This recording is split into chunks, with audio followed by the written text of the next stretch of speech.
ওই মুক্তিযোদ্ধা এবং মুক্তিযোদ্ধা পরিবার বা মুক্তিযোদ্ধার দিকেই তাদের বেশি মানে একটা ক্ষোভ।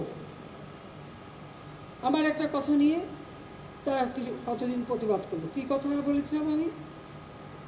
আমার কথাটাকে বিকৃত করা হয়েছিল। আমি বলেছিলাম মেধা মেধা মেধা, কোটা না মেধা। তো কোটা আমাদের নারীর কোটা, প্রতিবন্ধীদের কোটা, নৃগোষ্ঠীর কোটা, প্রত্যেক জেলার কোটা, মুক্তিযোদ্ধা পরিবারের কোটা, সেগুলো তো আমি বাতিলও করে দিয়েছিলাম। তারপরে কোটা না মেধা, মেধা না কোটা, তো কোটা মেধার মধ্যে একটা তফাতের কী আছে?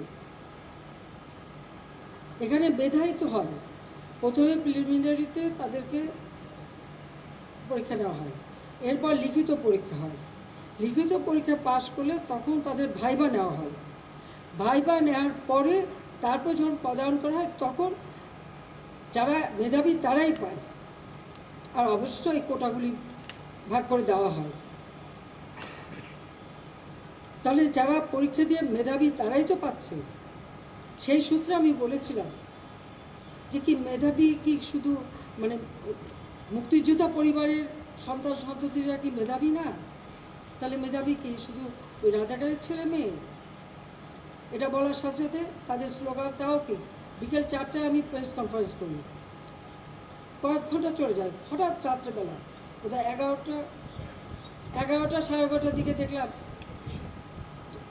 অনেক ছেলে মেয়ে বের হয়ে আসছে, মেয়েরা হল থেকে বের হয়ে আসছে। তাদের স্লোগানটা কি? যে তারা রাজাকার, তুমি কে আমি কে, রাজাকার রাজাকার, তোমার বাবা আমার বাবা, রাজাকার রাজাকার। তার মানে তারা নিজেদেরকেই রাজাকার হিসেবে পরিচয় দিল। আমি তো তাদের রাজাকার বলিনি। তারা নিজেরাই স্লোগান দিয়ে নিজেদেরকে রাজাকার হিসেবে পরিচিত করলো সকলের।